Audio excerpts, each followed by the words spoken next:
Hey guys, how's it going? Today we're going to be continuing with the noob account series. We are on Stonewood SSD 5. That's what this mission is right now.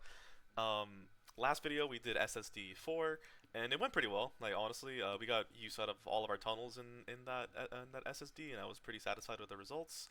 Um, and yeah, now we're just tackling on or tackling SSD 5, and I did a lot of campaign progress. There's like around 5 or so quests that you will have to complete before you even get to this part. But yeah, no, I did quite a bit of progress actually on the account. I did a bit of resourcing, just did a bunch of campaign stuff. Almost done with our Guide to Saving the World quest line as well, so we get that voucher. I still don't know who I'm going to use this on. I might just hold it until I have an actual good idea to use it on. I can't really think of anything right now besides like I don't know, maybe like a farming hero or something. But next season there's gonna be a lot of really good farming heroes coming anyways, so yeah, we might just hold on to that for a bit. But anyways, yeah, before I continue on, if you want to support me, then use my supporter creator code Stockings. It'll be in the description down below, as well as an invite link to my Discord server if you'd like to join that. And also, if you like what you see, then please be sure to like, comment, and subscribe. So yeah, compared to last time, what we did, I mean, I'm also playing a different hero. I was playing Enforcer Grizzly before, but now I'm playing Assassin Sarah, just cause like I just feel like it. You know, I feel like playing Sarah.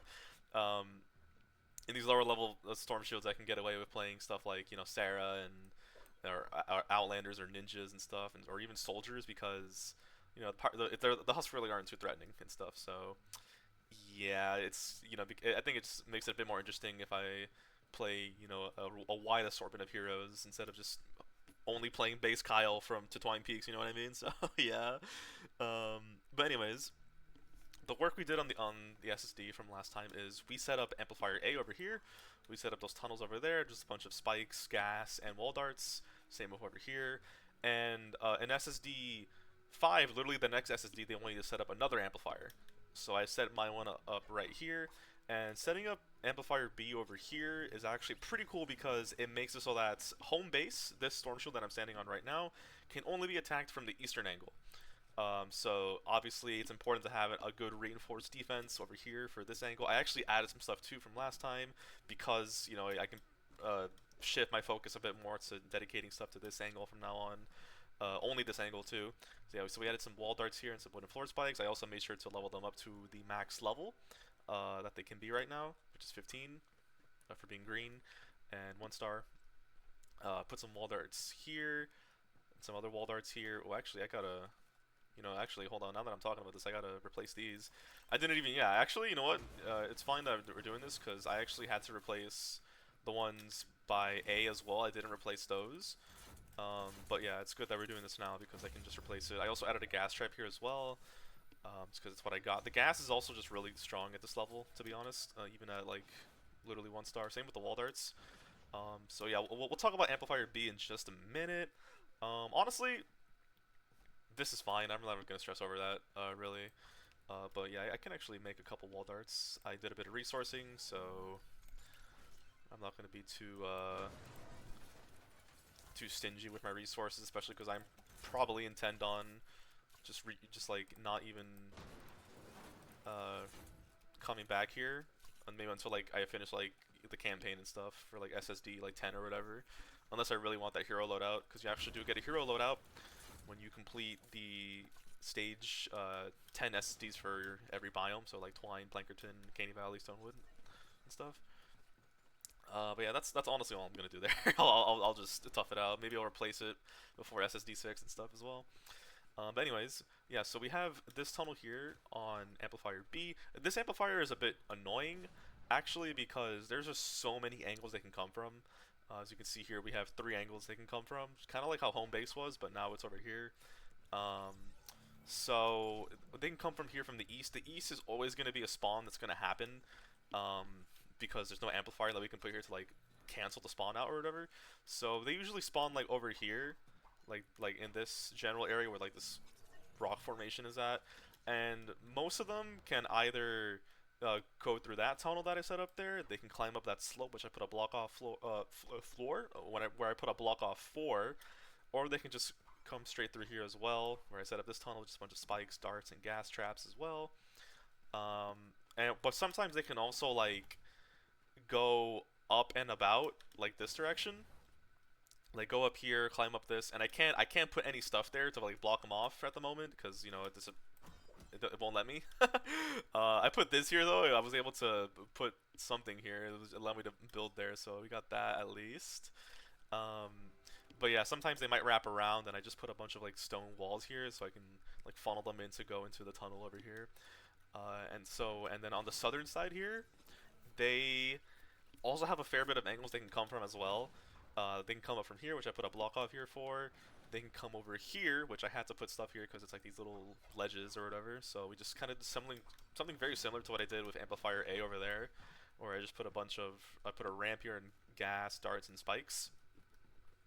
And pretty much the exact same thing over here, except here I actually put wall launchers, because we can actually launch them like off the ledge here, and pretty much what I call recycling the husks, where they pretty much get launched into that direction again by the wall launcher, and they already got hit by like the spikes and the wall darts. So then they're gonna have to come back and take a second beating of damage again if they don't, and if by the time they come back, and the wall launcher might just boot them back again as well. So yeah, and then when this one's reloading, then this one can actually help out as well. The wooden floor spikes are good for this because they actually slow enemies down for 6 seconds when they are getting afflicted by the floor spikes. So that's good to know.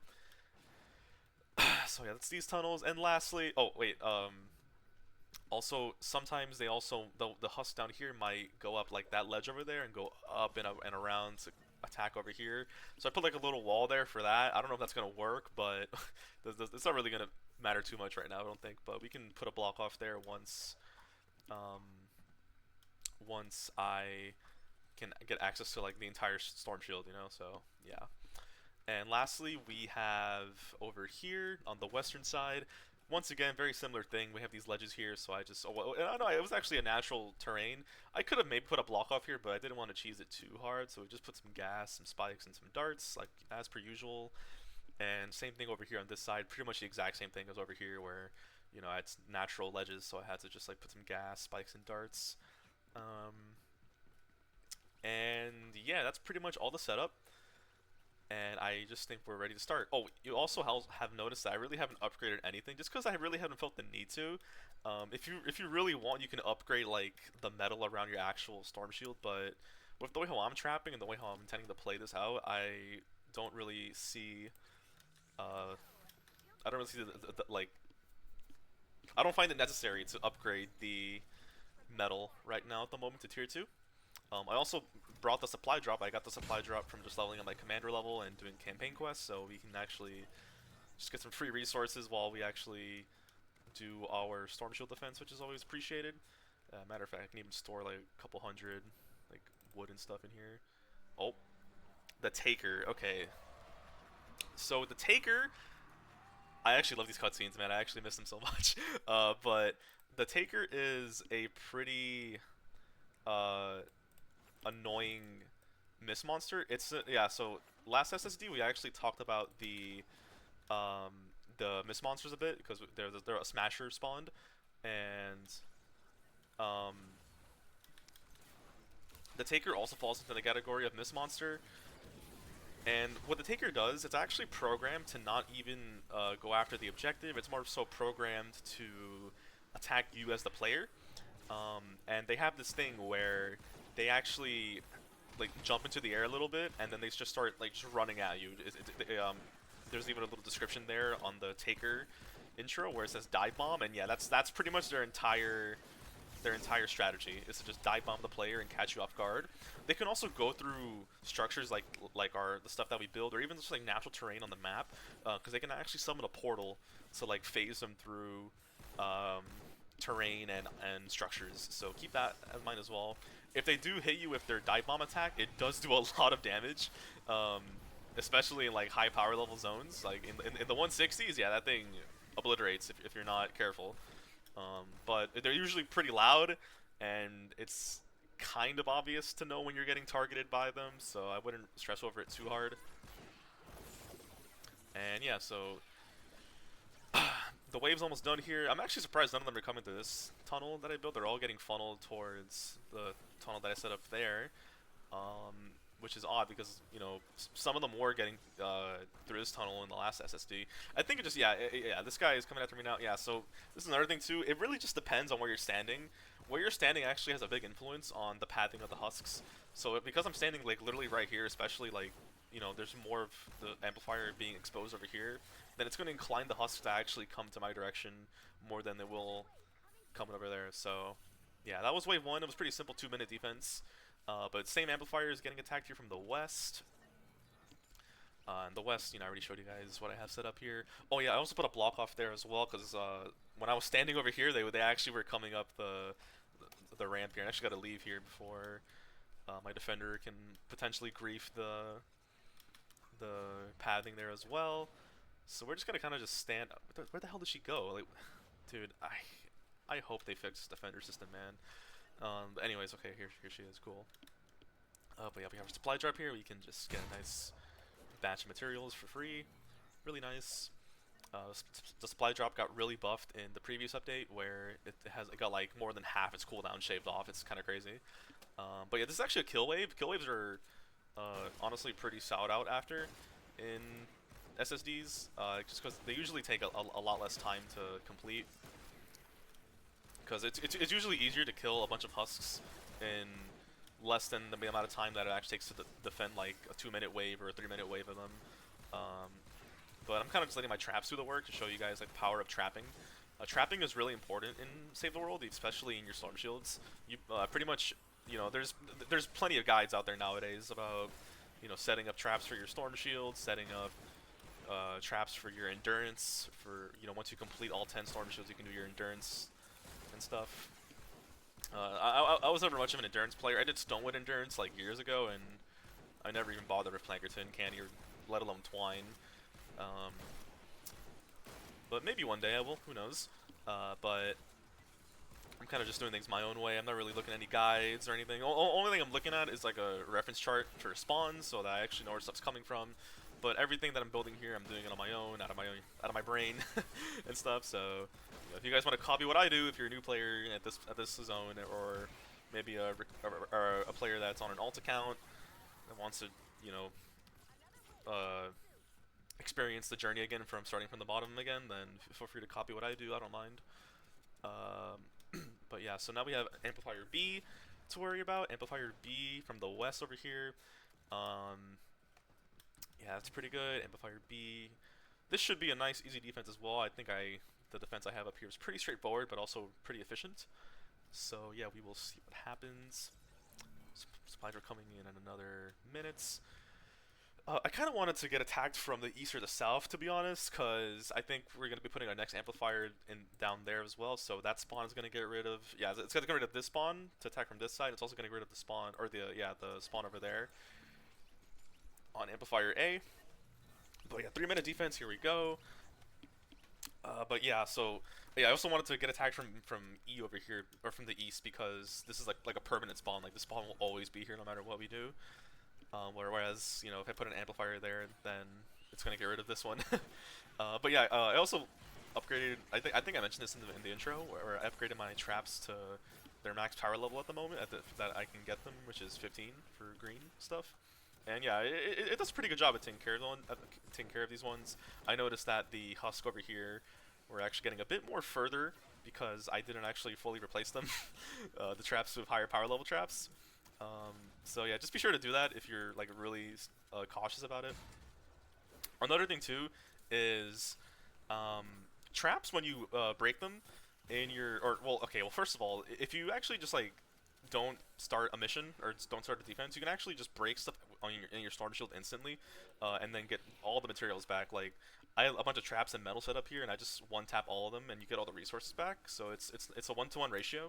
You don't actually lose anything for breaking stuff here, or even placing it, because, like for example, if I put my next amplifier over there where they're coming from, then I can actually just break all these tunnels that I have here. This tunnel here, and the two over here, and get all these materials back. So I can use them to make like higher power level schematics, like over here. Getting some FPS drops, my bad. But here we have a lobber. Lobbers are spawning.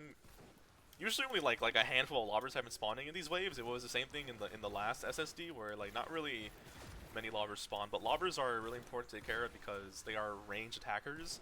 They will just sit back, find a good angle to chuck their skulls at you, and do really good damage to your defense. So keep that in mind.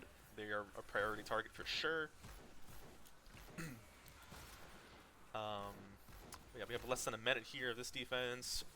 Really chill, just a bunch of the Joe Schmo husks, nothing too crazy. And then these guys, the zappers, they don't really do anything, respectfully. Uh, they're programmed to. Yeah, it's the same thing with the takers. They're one of the husks that are programmed to actually not even damage the objective at all. Instead, they focus more on damaging the player slash, like defenders and stuff like that, or any wild animals that you tamed and stuff. So yeah, you can just kind of ignore them if you just huddle by your base, but eventually you might get pressured to leave the comfort of your base to take care of like a mist monster or a bunch of lobbers and stuff. So yeah. Also, playing on this account made me realize that it's like, there's quite a bit of fun base game weapons that I just like never used. So yeah, like this sniper here, the Deadeye, I think that's what it's called. Yeah, it's like the green version of the one shot, and it's actually a pretty fun weapon at this part of the game because it just does so much damage per bullet, and it also pierces husks, which is just kind of nice. The pierce isn't really anything too serious, but it's just a nice thing to have. But yeah, but I was literally like doing so much damage to like power level like 9 and 15 smashers and huskies with this thing. You're seeing it right there. I was like one-shotting huskies with this thing. Granted, it is level 22. That's which means that it's like 2-star, I think. Oh no, it's just maxed out. That's kind of crazy actually. Oh no, okay, yeah, it's level 10. Yeah, it's level 10, but it's 2 stars still, which means that it's evolved. It just hasn't been like leveled up past like evolving it. So yeah. But anyways, here's the last wave of this SSD, and it's another kill wave, so it should be pretty simple, pretty chill. I honestly didn't even do much combat. I was just kind of just letting my traps do the work. But we'll try and spice it up a little bit here and actually get engaged with some combat. Smoke Bomb on ninjas is a um, really great ability in my opinion. It does a lot of AoE damage. It also slows the husk down while they are in the smoke cloud. Dragon Slash as well, which is this one. Also really good ability. There's a couple heroes that make Dragon Slash really good and make it into a really insane crowd clear. And Throwing Star is just a nice way to get some extra chip damage in or some extra range damage. Given that the ninja is a melee-oriented class, it's nice to have an option to do some solid range damage without having to need to swap to like another weapon and such. So yeah. The Sploders, these are Sploders. They carry that propane tank, and you can actually trigger them pretty easily by going to melee range them. If you start hitting them with a melee weapon, they're actually just gonna self-destruct. So you can just trigger them, and then once you see the animation of them dropping the propane on the ground, you can just back off. And yeah, so this was a pretty easy wave. Like I said, it was a kill wave. They usually are pretty fast. And yeah, so that was Storm Shield Defense 5. We should get a bunch of goodies. I realized that I didn't even show the goodies that we got when I did my last Storm Shield, so I guess I'll make up for that right now. We also got a lot of home base experience for doing this. Home base XP we just get from just doing missions here. We got, I believe that was some resistance that we got. I didn't even say, but we just returned the home base. We should get a bunch of goodies and some dialogue that I probably won't even like get into too much. But yeah, that was a pretty easy Storm Shield. If you guys want to click out the video now, that's totally fine. Be sure to use my supporter creator code STOCKINGS. And if you like what you saw, then please like, comment, and subscribe. It would mean a lot to me and join the Discord too. So yeah, if you want to click off now, then appreciate you sticking around. Hope you learned a thing or two. Take care of yourself, and bye-bye. But I'm gonna just show the goodies here, because maybe we can all, because I'm pretty sure we also get some extra survivor slots. And I kind of want to slot some survivors in so that I don't forget or whatever. Yeah, just get it over right now, or show you guys what I'm doing with my current survivor setup. I've got a bunch of XP, llamas, and battle pass XP. X-ray tickets too for just doing storm shields. Yeah, we got X-ray tickets, a nice survivor, and yeah, some more X-ray tickets I think. Yeah, cool. Yeah, so we got a whole new survivor squad, which is really nice. And let's actually go over here right now. Oh, seasonal content in the exchange. That's actually super important. Seasonal content brings new zones and quests that can be accessed in the world map and quest log. Keep an eye out for unique game modes. Seasonal content. Item shop where you can spend gold. Yeah. Yeah, so what this is, the exchange, is really good. Um, right here, this is a really important part of acquiring weapons and or schematics and heroes. As you can see here, the weekly shop. Uh, what you mainly look after in the weekly shop is like the highlight item that they have here, which in this week is 8-bit demo. He's a pretty fun hero. He has a really unique perk where he actually just doesn't consume any explosive ammo, or a chance to not consume any explosive ammo, which is really nice for a couple loadouts. Legendary Flux is also really important. This I'm actually just gonna buy it right now. Just use as much gold as I can on it. Legendary Flux is really important because it allows you to research um, heroes and schematics from the collection book. So, for example, right, let's say that I wanted to get, I don't know, a legendary rescue trooper Ramirez, right? But to recruit her, yeah, we click here, recruit hero. We need training manuals and legendary flux. And training manuals you can get by retiring heroes, survivors, defenders, stuff like that. You can also get those from, and the way how you get those is through either through mission alerts or through llamas that you can exchange that are in the season. This season is pirate themed, so we got the pirate llamas. You can, get whatever goodies or get whatever heroes from the llamas, and then once you have enough of the heroes that you want, then you just um, recycle every duplicate to get manuals. But Legendary Flux is a bit more trickier to get. It pretty much only comes in the weekly store at like 50 a pop, and there's a couple of times where they might have extra Legendary Flux, so look out for that. They might have a couple weeks where they might give you more Legendary Flux. You can also get Legendary Flux through, I believe, leveling up your commander level as well. As you get high enough there, you can also get Legendary Flux by I believe in the collection book they also give you some legendary flux as well once you slot enough stuff in. This is all stuff that you're not going to worry about too hard right now in the early game, but it is something to keep in mind once you are like progressing, or not once not once you're progressing, but as you're progressing. That's like the better term to say. But there's also stuff here like perk up that you can get, which we probably won't be using until we get to Plankerton. I think that's when we actually get access to modifier schematics. Reperk as well, really important to change perks, like bad perks into good perks on our schematics. And then rare flux is the same thing as legendary flux, just for rare schematics and rare heroes. Same with epic flux. I never really bought these. You can get like epic flux if there's like a hero that you really want to get like a good perk on. That's totally chill. I would honestly recommend that, especially if you're in the early game. It'd not be a bad idea. The only issue is that you probably will be short on training manuals because you don't really get that much right now. And yeah, a bunch of evolution materials is a bunch of other stuff too that you don't really have to ever buy in the store unless you really need them, and like unless you're like actively playing, right? And you pretty much did all the missions and are still dry on rain or lightning in the bottle, eye of the storm. Then yeah, go ahead and buy them. But for the most part, you definitely want to save your gold on good event heroes. There's even a hero loadout which you need 10,000 gold for. So yeah, you make sure that you save up for that before the season ends. And yeah, there's a couple heroes here that are either that you can pass on or that I don't think are really necessary. Like this hero here, Rabbit Raider Jonesy, definitely an essential hero. I would highly recommend to get this guy, even if you don't use snipers right now. Once you progress, you will realize that bows are really strong in this game, or at least a couple of them. One of them being the vacuum tube bow. The vacuum tube bow is one of the best weapons in the game, for sure, and Jonesy just buffs that damage like incredibly strong. So, yeah, you can even get extra armory slots here from the event store, which is really nice. It means that you can hold more schematics, more heroes, more defenders, stuff like that. And yeah, does that also unlock those ventures? Oh my god, it does.